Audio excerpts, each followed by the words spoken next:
Yeah, I'll get mine out of the way. Yeah, for sure. We ready? You good?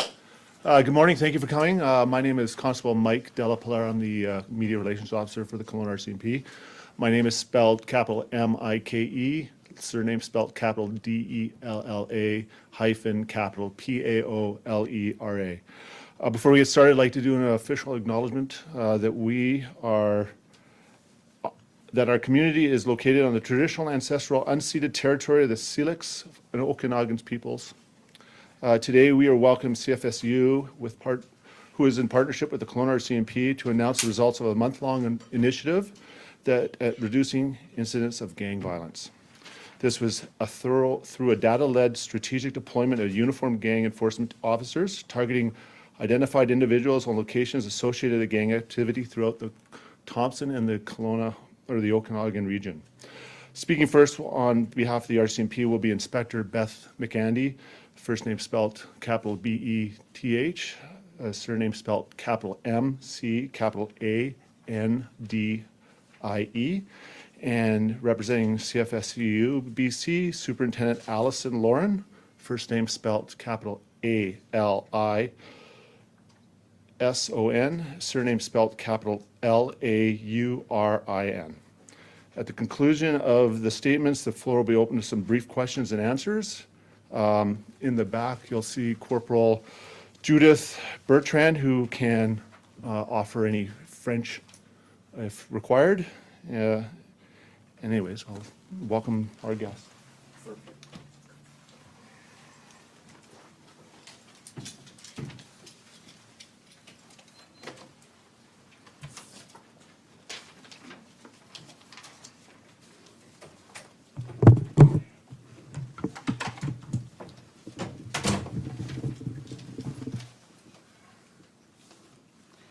Good morning.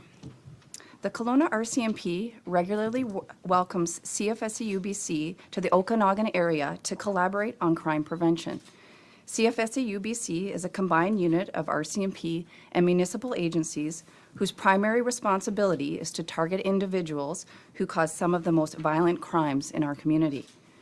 These projects are data-driven and focus on those who have been identified by police agencies in BC as being associated to organized crime. This past July, CFSU BC officers were working in the Okanagan addressing organized crime and violence, targeting individuals known for dealing in the drug trade and firearms, and with those also involved in human trafficking. These individuals include members linked to the Brothers Keepers, UN Gang, and other organized crime groups. Kelowna is a rapidly growing city emerging into a large urban center, and with this growth and change, we have taken an approach to proactively examine and change, Kelowna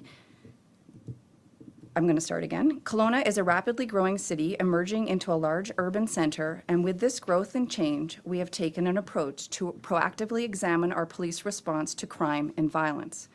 Kelowna RCMP are addressing violence in our community in a variety of ways, upstream and through targeted response, including working with our specialized provincial partners like teams from CFSU BC. Together with a focus on the most violent offenders in our province who have ties to criminal organizations, we interdict criminals, seize weapons, gather intelligence, and forward charges where applicable.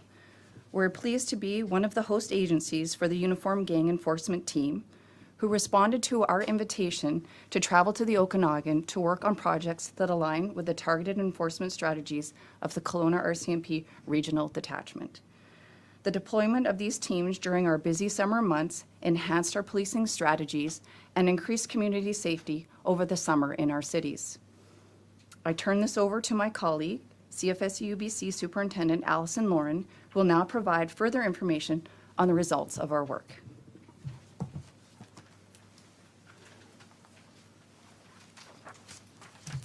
Thank you, Beth. Good morning. I'm Superintendent Allison Lauren, Deputy Operations Support Officer for the Combined Forces Special Enforcement Unit of BC, or CFSU BC.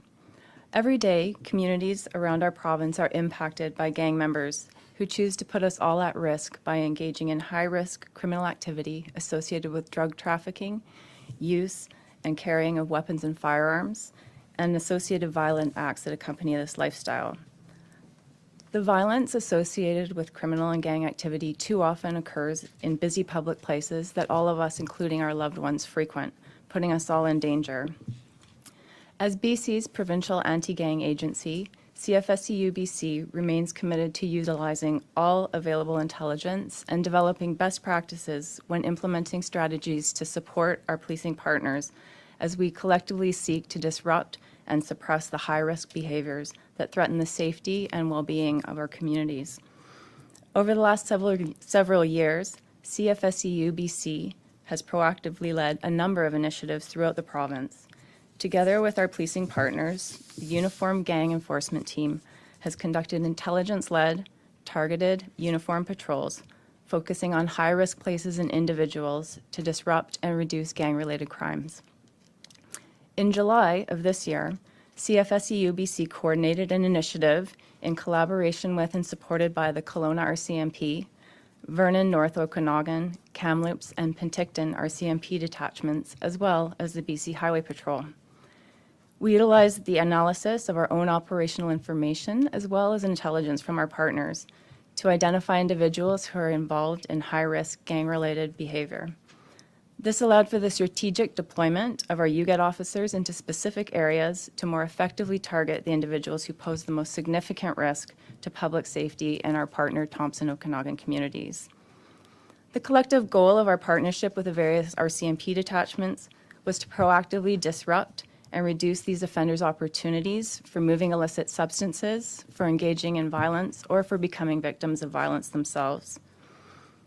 This initiative is one of the many involving the deployment of our UGET officers who travel throughout the province on a regular basis to support local agencies in amplifying their gang suppression efforts. During this specific initiative, UGET worked with various specialty units in the region, including but not limited to targeted policing, proactive enforcement and crime reduction, the general investigations sections, emergency response team, and the air section.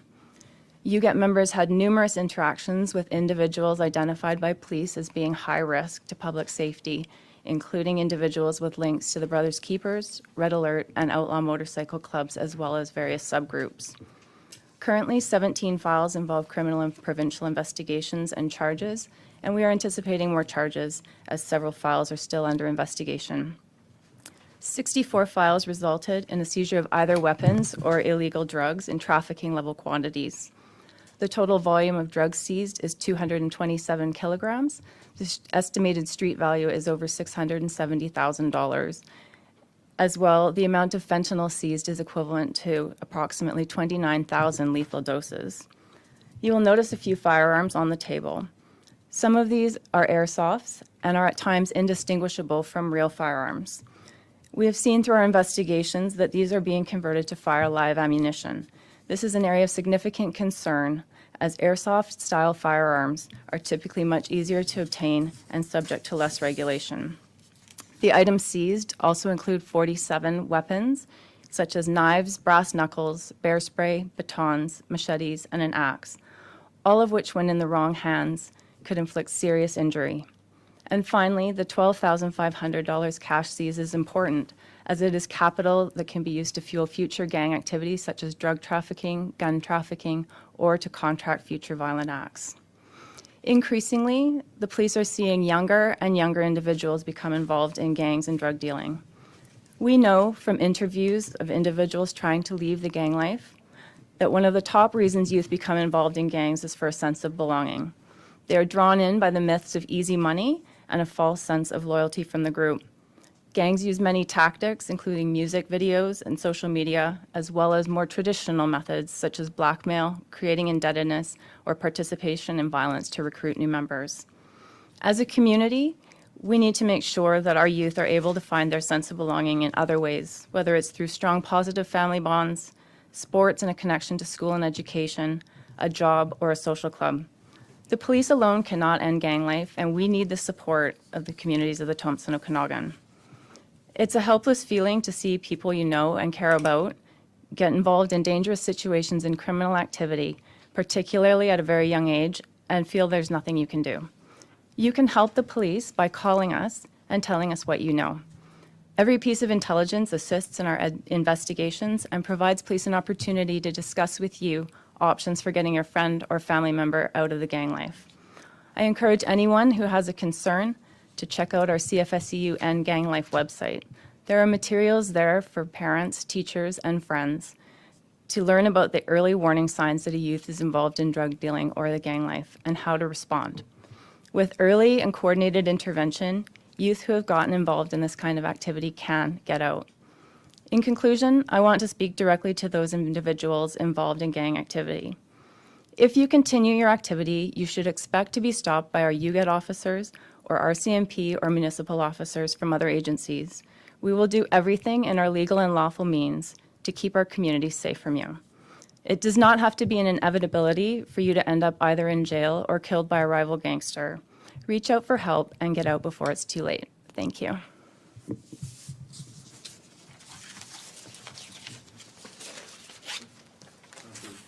Question?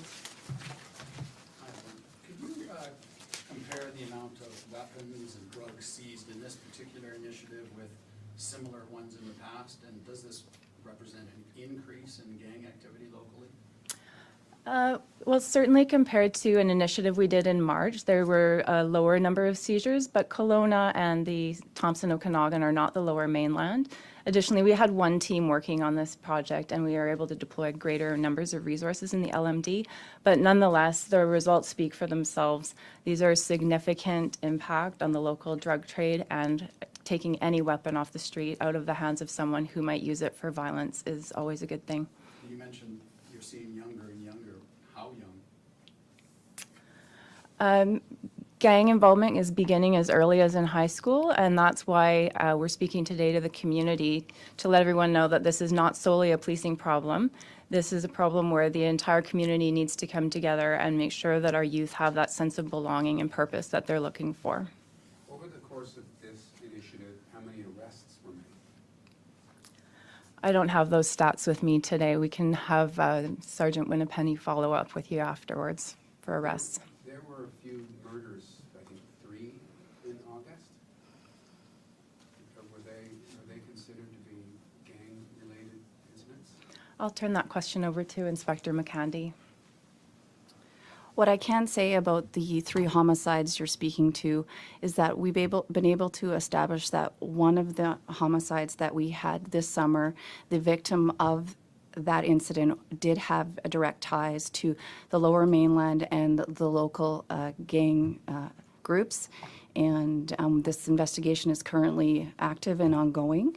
And we continue to work with our partners in the Lower Mainland as we work towards resolving and coming to a conclusion on Are this. you referencing the one where the bodies were found in the car by Summerland? I'm not referencing that. That is outside of our police of jurisdiction. So there were 3 homicides in the Kelowna area, and the one that I'm speaking to was the one in July, the shooting that occurred. You mentioned that there were some charges in this investigation. Why is it that there are still several to be laid? Can you talk about the process and all of that? Certainly. In the province of British Columbia, our disclosure rules are very strong, and so we need to make sure that all of the materials are compiled before Crown will review cases. Additionally, in many cases involving firearms, they need to go to the Provincial Forensic Firearms Lab for forensic assessment and other issues like that in preparing our files to go to court. Thank you. This question is for the detachment commander. As you probably know, there's another press conference happening today about recidivism. How do actions like this tie in with tackling that issue? Yeah, so we are very pleased to see this enforcement action taken in our community, and what you're referring to is an announcement by the provincial government with respects to the Lepard-Butler report. Certainly when we see people released in our community and on conditions or bail terms in our community who are continuing to commit crime, that brings us great concern. And our analysts and our intelligence teams work very hard to focus on those who we know are involved in criminal activity. I think what we're talking about today really is distinct and separate from that prolific offender review and the management of repeat property crime offenders. And simply today we are here to talk about gang violence and some of the work that has been done by these teams to strategically target that. I know you mentioned the number of files that involve in charges. Can you clarify the number of people that have been charged in relation to this action? Again, for specific stats, I'll turn you over to Sergeant Brenda Winpenny for follow-up afterwards. Thank you. Are any of these people that have been charged, are they in custody, or are all these people still out on the streets here? There's no one in custody at this time.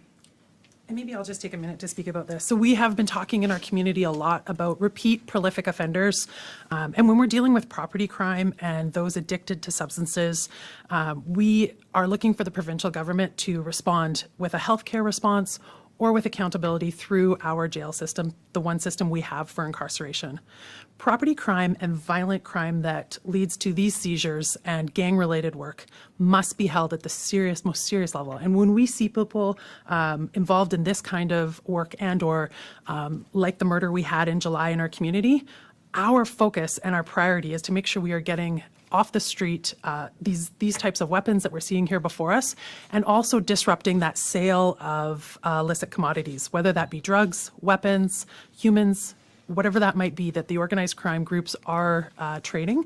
So really distinct and separate issues here when we're talking about these cases, because when we bring a case like this to court, we are going to make sure that we have a very strong case with multiple layers of evidence collection, including forensic labs, statements, which can be difficult in cases with organized crime, and all of the other surveillance and project-related work that leads to that. These are very different cases than a lower level case that might be property crime, but still equally as important to our city when it comes to community safety. No one is in custody in relation to this. How can you claim to have disrupted the local gang activity? Yeah, excellent question. And maybe I'll leave that to CFSU there. Certainly. CFSEU utilizes a wide range of methods to combat and mitigate gang crime.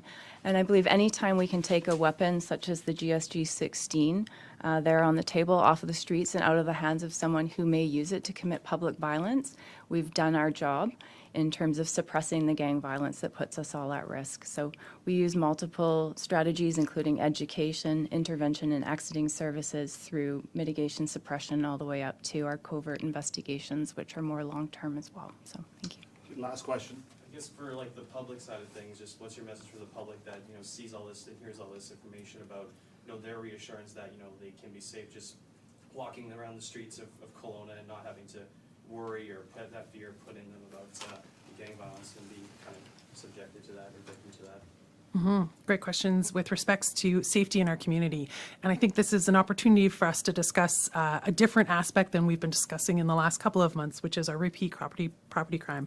And yes, as we grow, one of the fastest growing cities in the country, we are seeing criminality in different ways, and we are here to respond. And this is an opportunity for us to tell you about work that we are doing to suppress and target those who are committing some of the most violent crime in our community.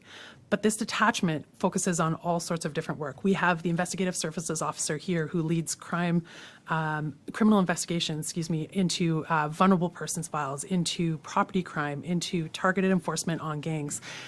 We are doing multiple different things in a police station of this size.